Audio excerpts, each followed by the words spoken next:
So, we will continue to discuss the theories of failure which we started in the last lecture.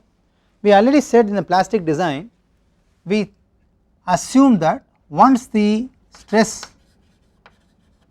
reaches the yield value, then it remains constant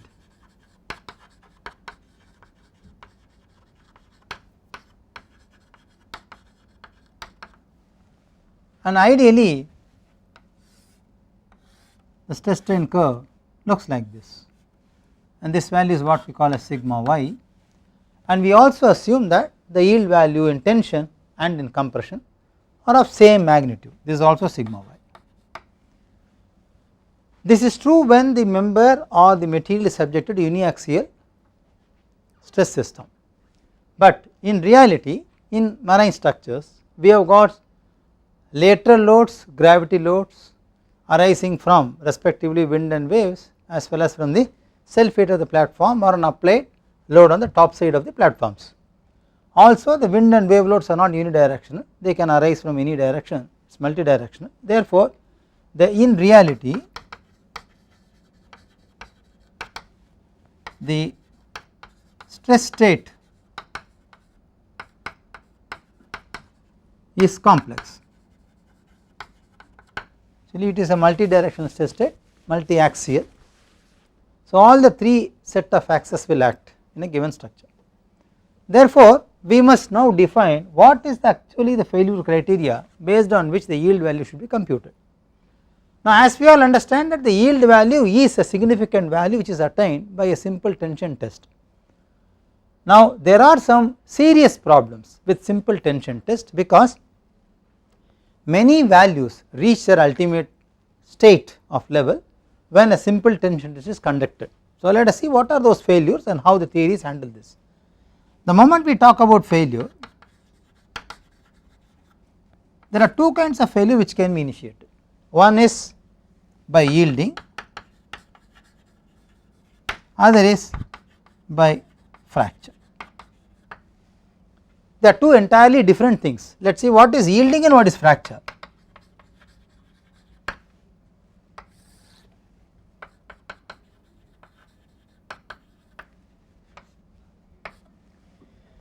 If you look at yielding classically, yielding is a permanent deformation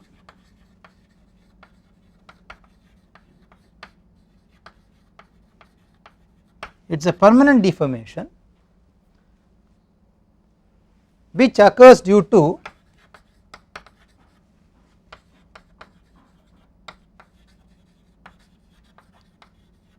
pronounced, that is dominant sliding on planes.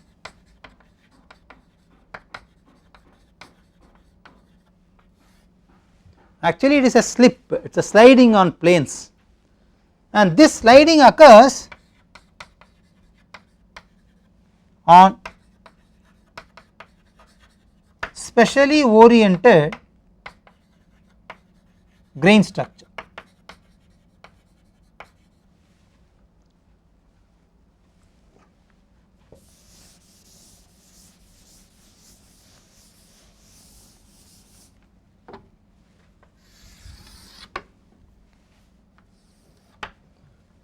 That is the first point what we can see in the yielding.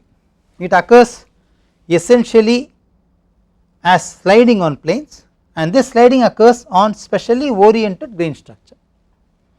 The second point what we can discuss in yielding is that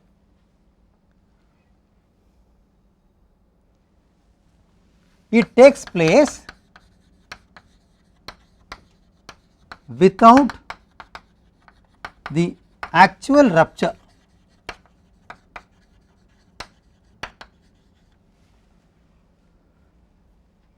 of the material.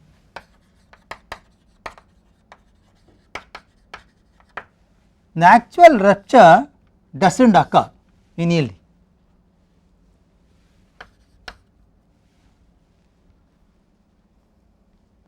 Then the question comes, why yielding is called as a failure, because actual rupture is not occurring.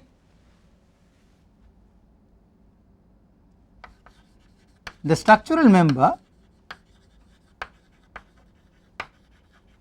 will lose its utility or functional use when this yielding exceeds a permissible value. There is a permissible value beyond which the structural member will lose its utility. Since the member loses its utility value, yielding is accepted as failure. Otherwise yielding is not a failure, it is only a slipping between the planes actually. Yielding is nothing but sliding between the planes which are critically oriented depending upon the grain structure of the material. So it does not cause actually a rupture in the material at all, but we say that yielding is a failure because of a simple reason: when that yielding exceeds certain value, permissible value, then the structure loses its functional utility value. That is the difficulty. Therefore we say yielding is an accepted mode of failure. Alternatively, if you look at fracture, fracture is a failure.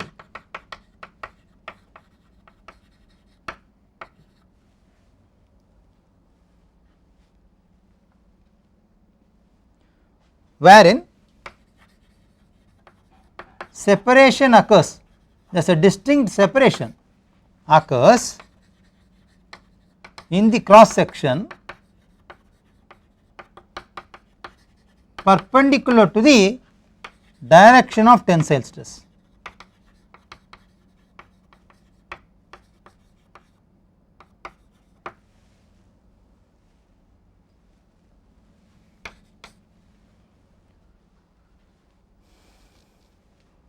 Fracture criteria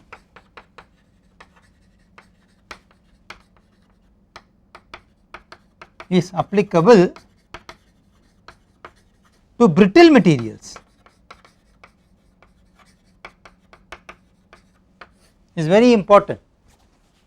If you have steel which is predominantly elastic material or ductile material, we are not supposed to use the theory of fracture for an elastic or ductile material like steel, because it is essentially applicable to brittle materials. I will talk about this in theories of failure now, which is a brittle failure, which is a ductile failure, and why.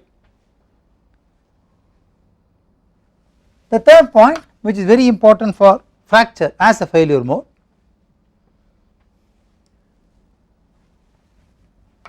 actually there is a fine limit of about 5% variation between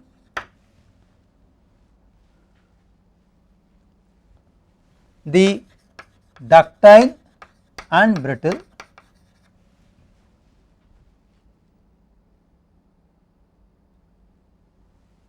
material in terms of its fracture. It is a very fine mode of failure which has got hardly any distinct difference between a ductile and brittle material. So actually you will not be able to make out from the mode of failure very clearly and distinctly or explicitly that the failure is caused because of fracture or it is because of yielding. Okay, that is why both of them are considered to be a failure mode as far as theories of failures are concerned.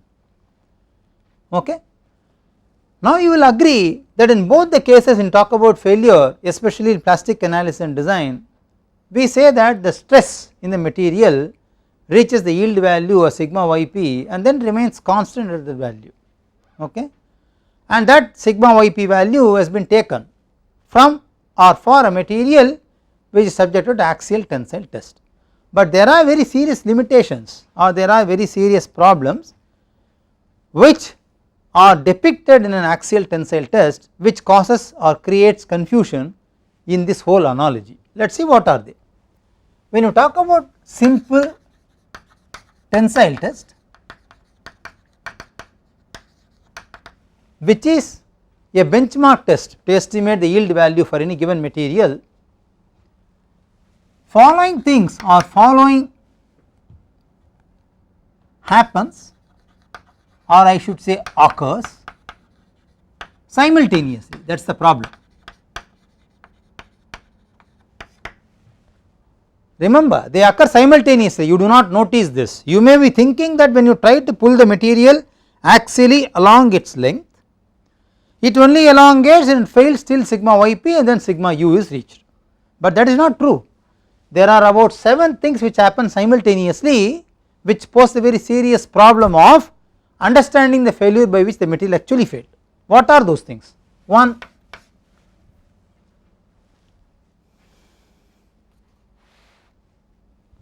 the maximum principal stress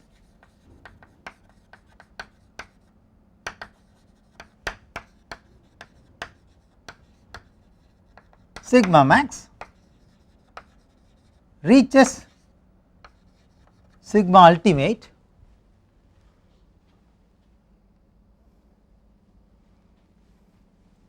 of the material.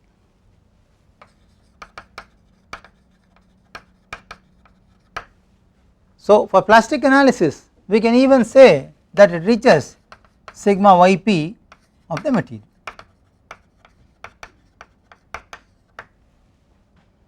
That is one thing which we all know. Second,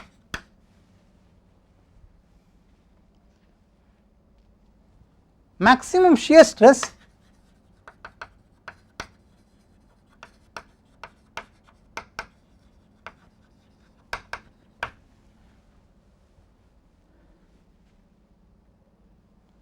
reaches the yield point stress.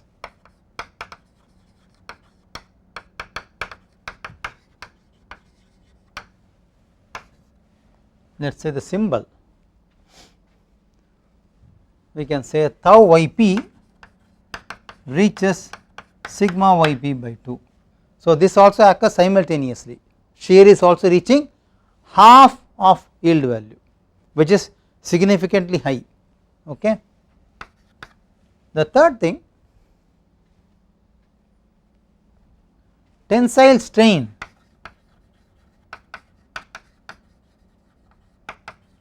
also reaches the yield point strain, which I can say epsilon yp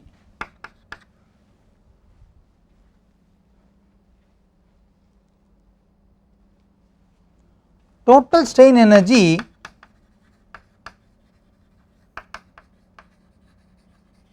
per unit volume absorbed by the material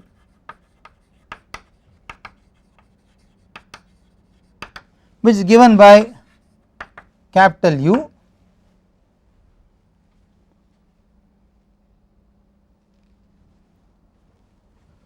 sigma yp square by 2e also reaches u at yield point, that is occurring simultaneously. The fifth point,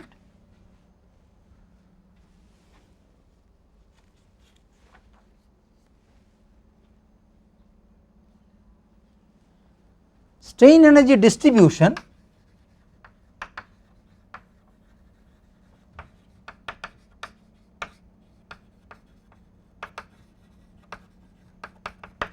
per unit volume of the material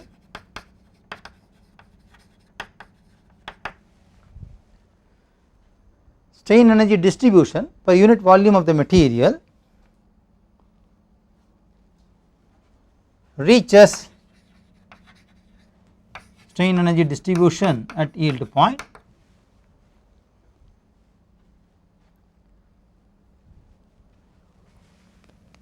one plus mu by 3e of sigma yp square. So, it reaches the strain energy distribution at yield point, this occurs simultaneously. Now, the sixth issue,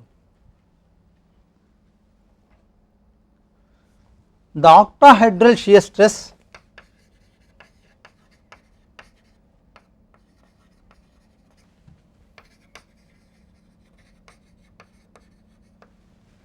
the octahedral shear stress reaches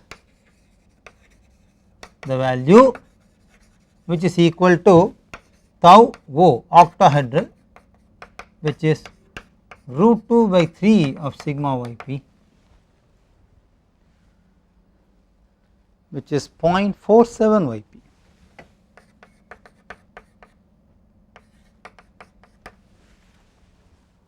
Now the question comes, okay, if maximum principal stress, maximum shear stress, maximum tensile strain, total strain energy distribution and octahedral, all of them reach the respective yield point value simultaneously, what is the confusion? Where is the confusion? Okay, the confusion starts here.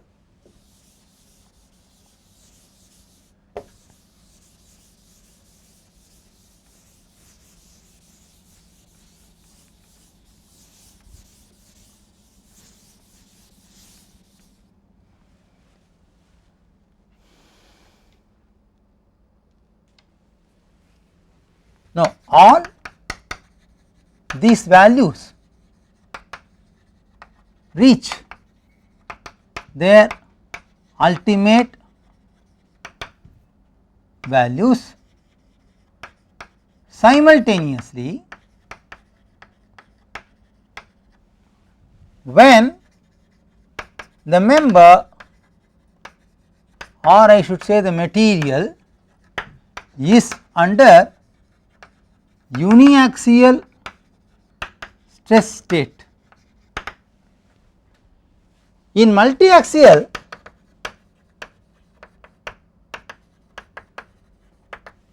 all of the above will not reach simultaneously.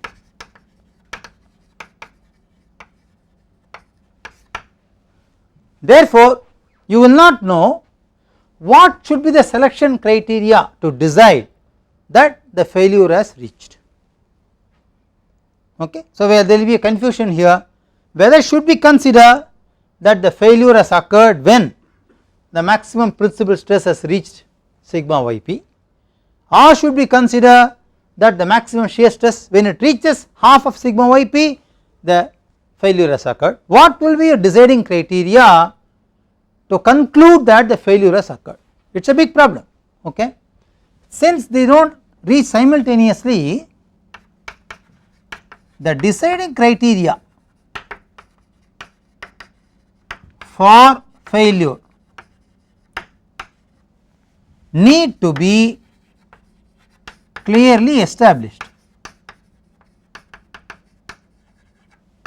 You should know whether it has failed because the maximum principal stress has reached sigma 1 or sigma 2 has reached sigma yp, or in the given stress state tau yp has reached sigma yp by 2. What is the criteria which is fulfilled in your given multi-axial stress state system, so that you declare that failure has happened. Now the entire question is, if you do not know which is the condition which is dominating towards failure, we will not know whether sigma yp has to be considered or sigma yp by 2 has been considered, etc. There is a big problem here, because so far in plastic analysis and design we always think that when sigma yp is reached, when the plastic hinge is formed, redistribution starts occurring if the structure is statically indeterminate, and we can keep on finding out the true collapse load using either lower bound or upper bound theorems. Now here the difficulty is, what is that value which is reached to declare that the structure has failed? Okay. So we do not know what is the failure criteria. So the failure criteria need to be established very clearly. Therefore there are about 5 theories of failure which has been suggested in the literature, based on which you can always closely examine the failure mode and say that it has failed because of what value of this has reached the ultimate. Is that clear? So it is essential that we need to establish what is the criteria we are considering for failure, so called failure, and that failure can occur by 2 ways. One is yielding, which is predominantly in ductile material, other is fracture which is predominant in brittle material. Now you have a reinforced concrete which has got steel as well as concrete, whereas concrete is brittle and reinforced steel is ductile. So what is the failure you will consider as a designer? Okay. So your estimate of WC or true collapse load may go wrong if you do not know exactly what criteria you must consider for your failure phenomenon, right. So let us say that it is therefore important that I must study the theories of failure. I am not getting into detail of fracture mechanics. There are other courses in NPTEL given by other professors in IIT Madras as well as other institutes which can speak very well in detail about fracture mechanics. So I would advise you, if you really want to know more in detail about the failure modes of multi-axial stress state members or material, you must look into those courses for your interest. But for completion sake, benefit of the viewers, what we will do is we will take up a very brief introduction of all the theories of failure at one go, quickly compare them and debate on that and make up a problem as a designer, try to solve the problem and understand which failure theory should I consider and which I should not consider and why. We will discuss that. So that ends my discussion appreciating the importance of theories of failure related to plastic design. Remember, I am not talking about fracture mechanics at all here, is that clear? But the necessity of understanding failure is I want to establish by which mode I am promoting or accelerating the failure in literature. I would like to know this, right. So the first theory which has been established by people in theories of failure is maximum principal stress theory.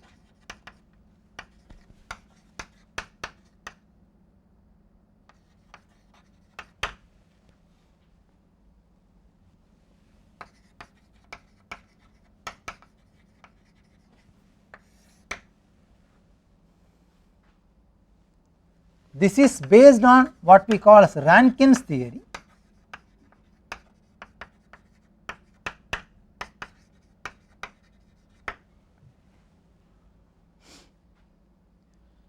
This theory states that, or I should say it assumes that, there is no statement of these theories, it is not a theorem, it is a theory. Okay. It assumes a very important fact. What is that fact? Failure or fracture of the material occurs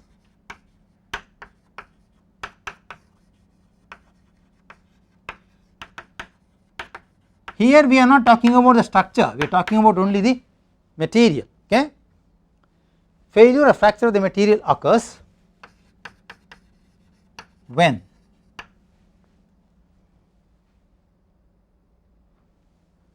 the maximum principal stress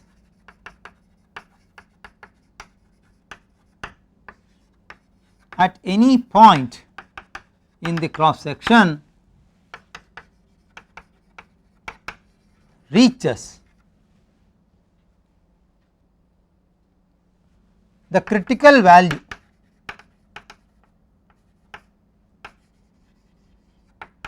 regardless of other stresses.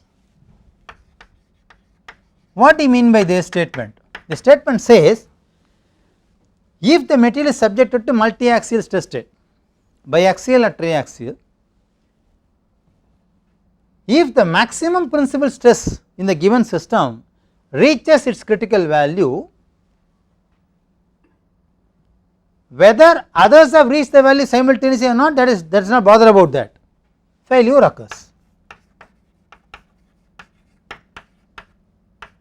Failure occurs. Okay, that is already here, that is already here. The failure occurs when the maximum principal stress reaches the critical value. Do not bother about what has happened to the other stresses, regardless of other stresses this statement is true. That is one assumption, or that is a statement made by this theory which follows the failure mode or recommends the failure mode. Now what is the critical value? The critical value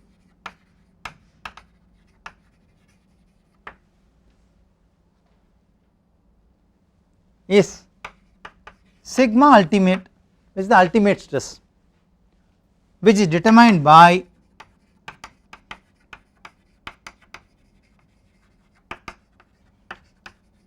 simple tensile test. Okay, we can find out the sigma ultimate heavy material. Now, in such cases this theory defines failure by two ways. One, the failure can be due to excessive deformation.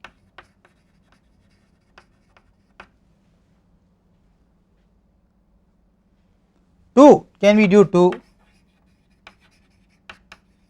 fracture. Okay, interesting. Maximum principal stress does not talk about yielding. Okay, it is a clear cut failure, it is a distinct explicit failure. Okay, there is no slipping or there is no shearing happening between the critically oriented granular structure, talks about simple clear explicit fracture. Okay, can be also due to excess deformation which can occur essentially from yielding. So, for a complex test state,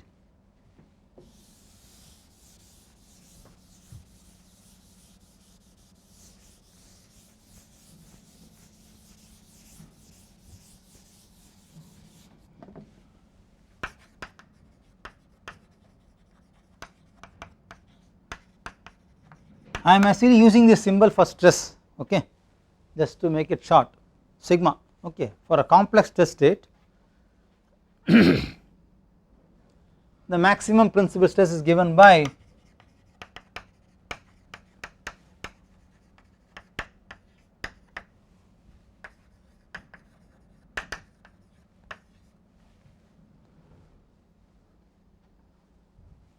sigma 1 is equal to sigma x 6 sigma y by 2 plus or minus a standard equation.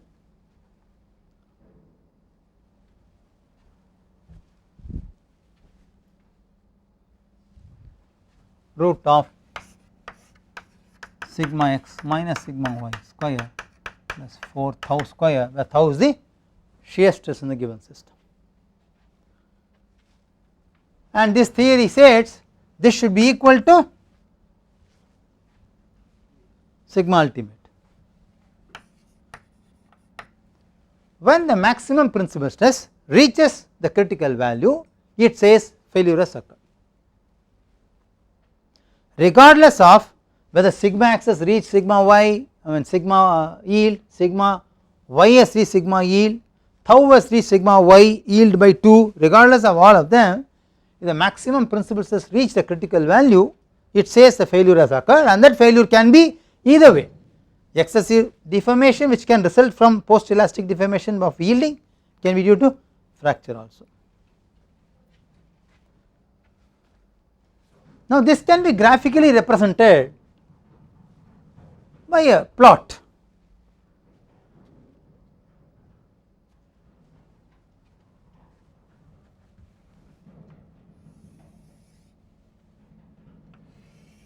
Let us say this is sigma 1 by sigma ultimate, this axis is sigma 2 by sigma ultimate,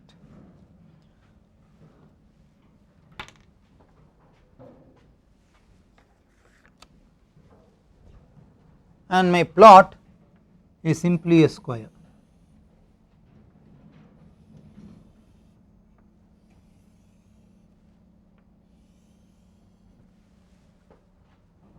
Which is 1. These values are unity. So, I should say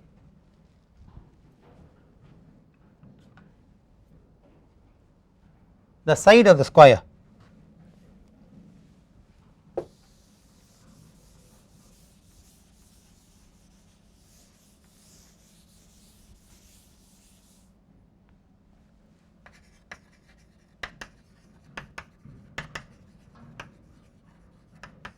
of the plot is nothing but sigma 1 by sigma ultimate is equal to plus or minus 1, sigma 2 by sigma ultimate is equal to plus or minus 1. If I name this as ABCD,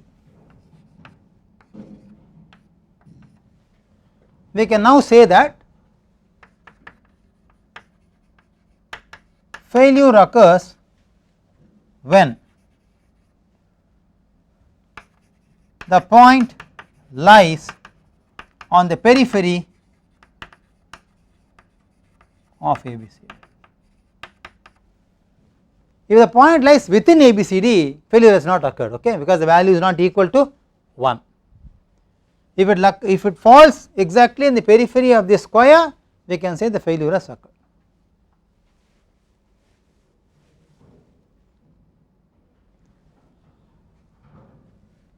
This theory was verified by experiments. Experimental tests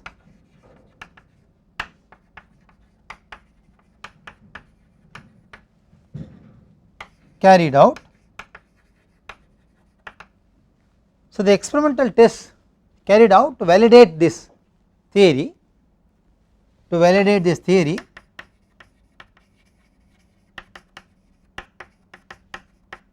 showed good agreement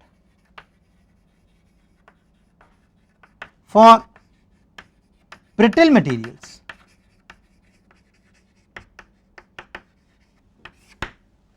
There are two reasons for this, how people, let us say, concluded this. There are two reasons for this. First reason is the failure observed was by fracture, and obviously we know fracture will occur generally in brittle materials. The second reason was, they said that the theory was well validated when both sigma 1 and sigma 2 are tensile or compressive. I mean, this theory is very good in a biaxial stress state when both the stresses are of the same nature. What does it mean? Let us go back to this figure here.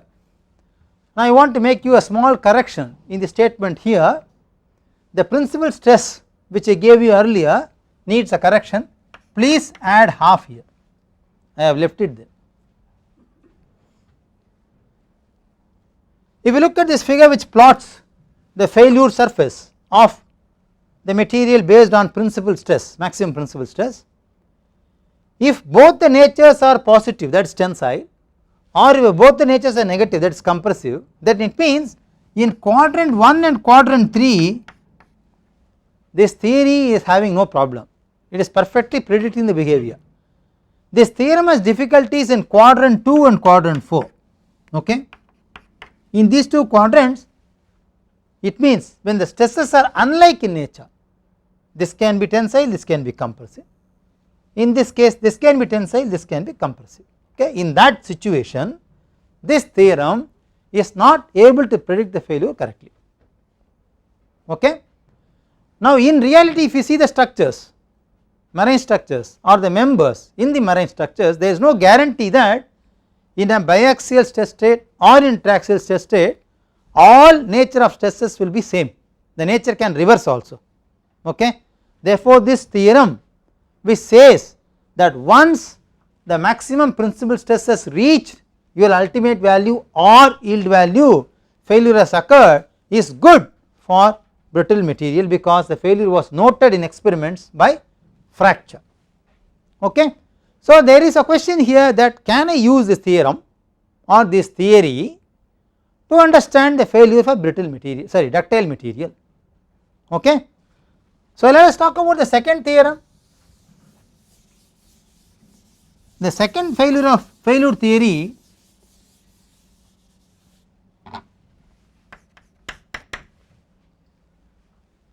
is maximum shear stress theory.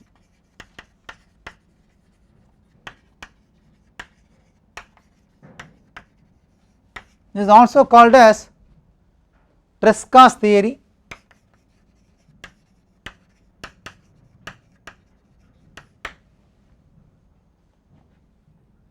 This was proposed by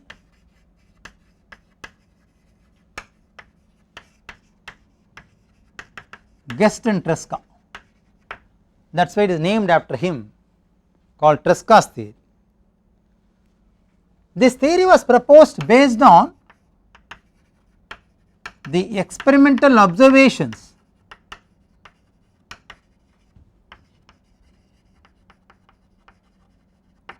on ductile material.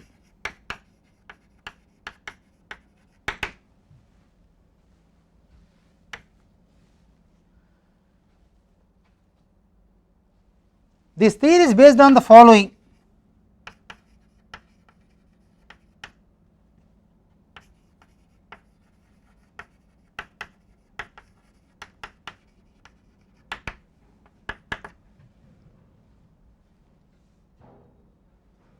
It says maximum stress alone produces inelastic deformation.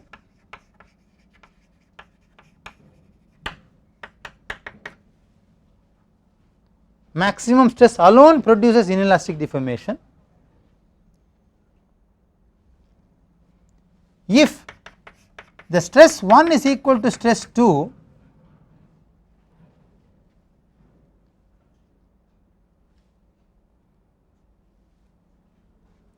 then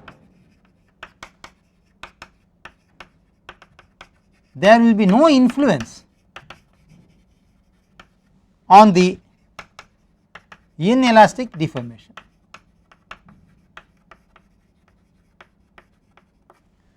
On the other hand,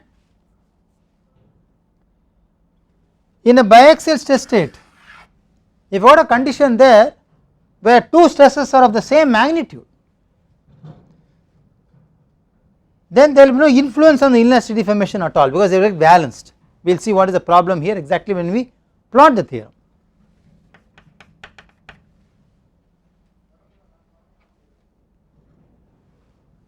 It says the failure occurs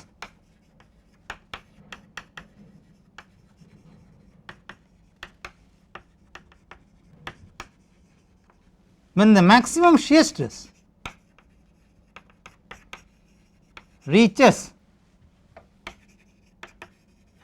the value of maximum shear stress in a simple tensile test.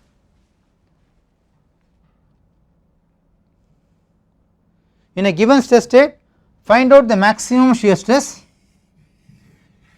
If that value reaches the corresponding maximum shear stress value, which you know from a simple tensile test, then it declares that the failure has occurred,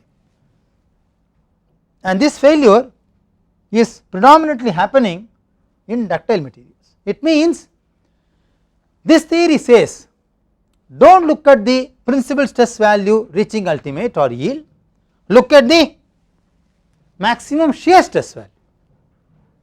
Okay. Now, there are two diversified opinions about the maximum principal stress theory and maximum shear stress theory given by Tresca.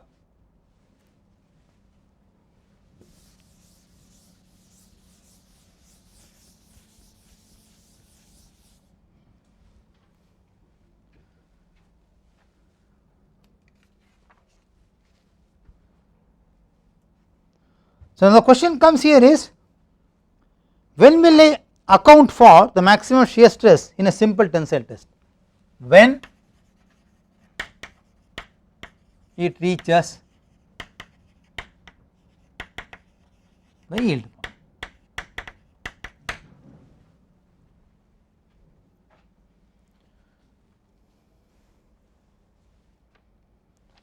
Let us say for a biaxial stress state,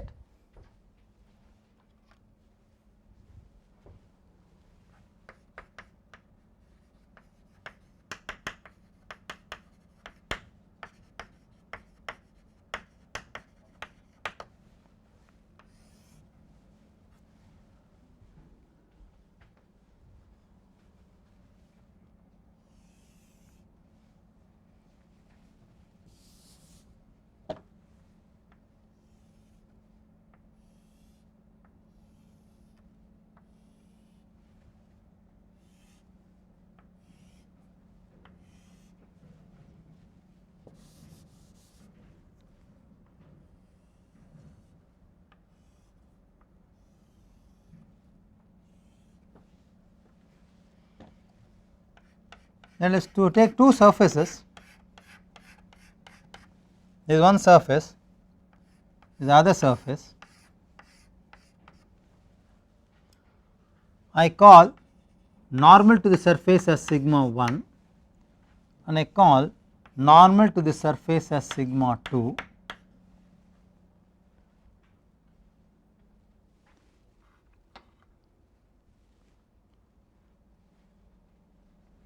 And I name these corners as A, B, C, D, E, F, G, H.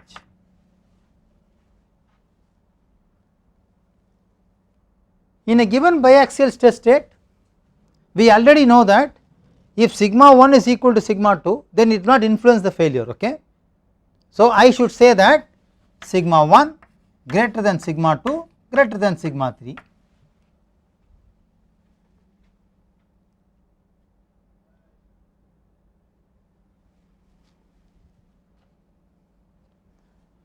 So, in that case tau max, that is the maximum shear stress, should reach the corresponding maximum shear stress value in a simple tensile test at yield point.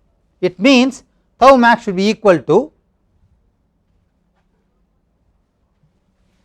sigma 1 minus sigma 2 by 2, which is otherwise equal to tau yp, yp stands for yield point.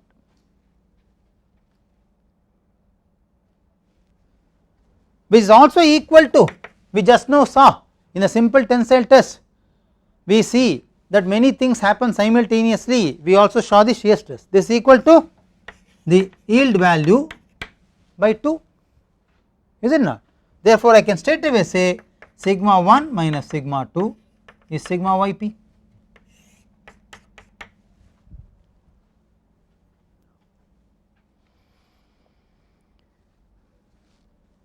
This equation is true when both sigma 1 and sigma 2 are same nature, let us say tensile.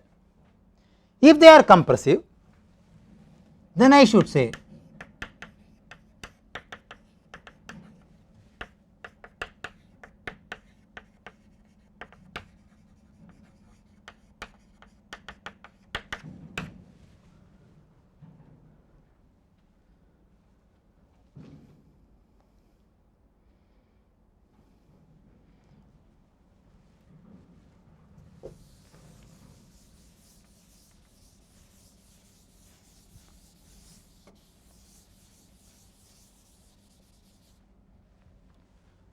therefore, I can say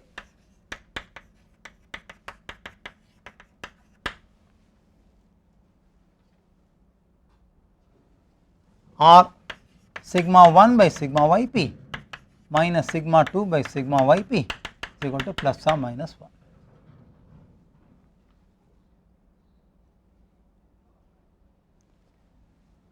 Now, when sigma 2 is 0, sigma 1 will be simply plus or minus sigma yp. When sigma 1 is 0, sigma 2 will be plus or minus sigma yp. Now, I want to plot this as a failure envelope for a given material in a biaxial stress state. I can plot it like this.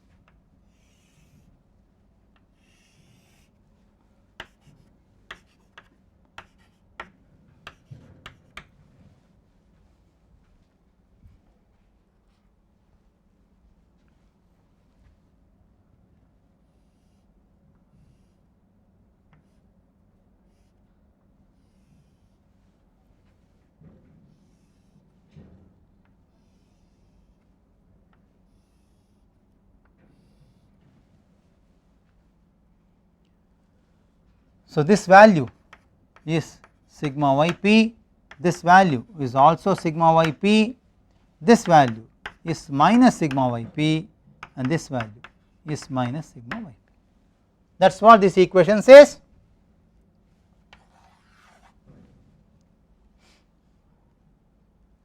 For quadrants 2 and 4,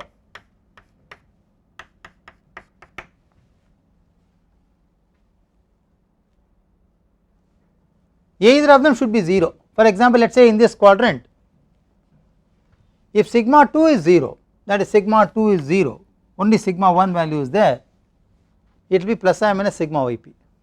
Okay. So this line represents the argument of either one of them being 0. So this becomes my failure envelope. Okay. So if the point of a stress combination in the material lies all along the periphery of this hexagon, 1 2 3 4 5 6 is an irregular hexagon. If it lies along the periphery, failure is occurring for the ductile material. Okay. If it is within this hexagon anywhere, failure does not occur. Okay. Now you see, compare quickly this quadrant and this quadrant with that of the maximum principal stress theory, you will see that they are equal. Okay. But if you compare the second and fourth quadrant, the values given by suggested by the maximum shear stress theory and that of the maximum principal stress theory are different. Okay. So there is a question mark here. Let us look at the next theory.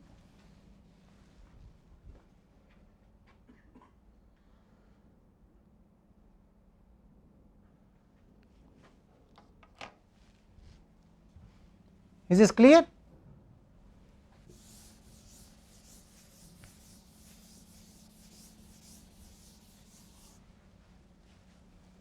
The third theory talking about the failure is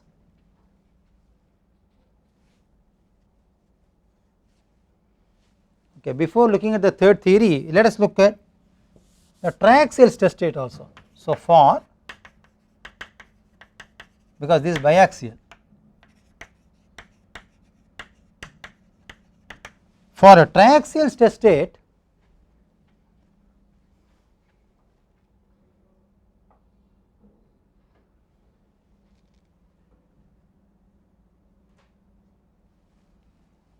if sigma 1, sigma 2 and sigma 3 are nearly equal, for example, you have a stress state where all the 3 stresses are nearly equal, then the shear stress effect is very small.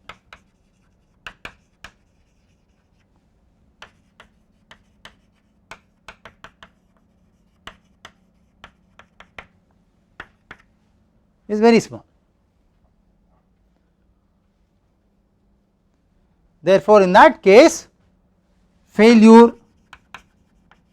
will be by fracture and not by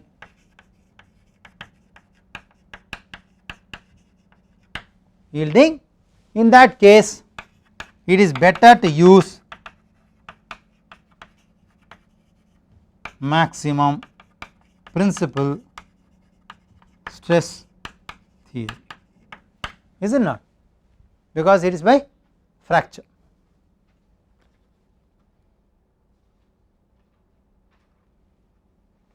Then one may ask me a question, what is the critical application where I must use maximum shear stress theory? Maximum shear stress theory can be used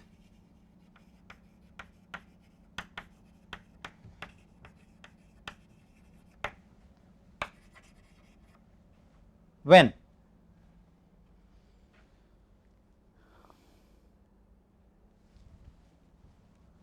large shear stresses are developed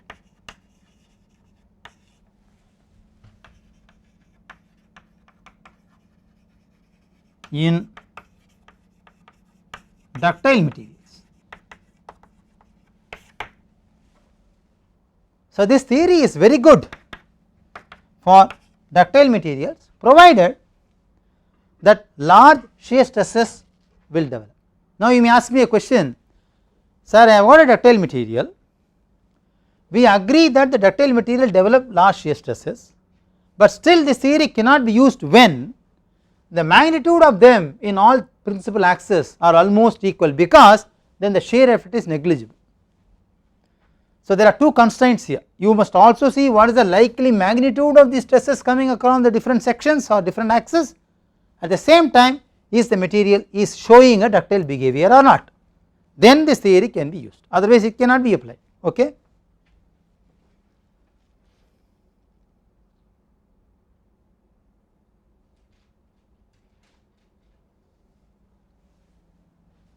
We have already said that in maximum shear stress theory, the value of tau ip, is taken as sigma yp by 2, which is 0.5 sigma yp, is it not? Experiments have shown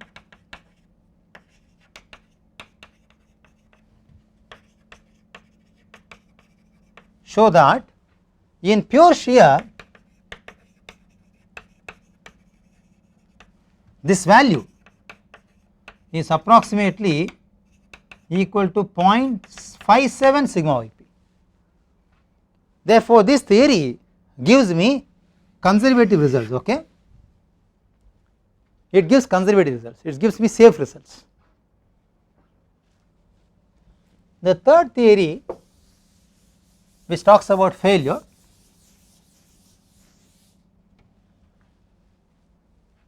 is what we will discuss in the next class, because we have got 3, 4 and 5, then we will talk about the problem applicable to all the 5 theories, then we will pick up and compare them and use as a designer which theory should I use. This we will discuss in the next lecture. Do you have any questions in the failure theories of 1 and 2, that is maximum principal stress theory and Tresca's theory? You have any questions? Have you understood the complexities advised by these theories in unlike stress states of quadrant 2 and quadrant 4? You can see the clear difference, is it not? Any questions? Okay, so we will continue in the next lecture talking about the other remaining 3 theories of failure, and we will do some problems on this. Okay.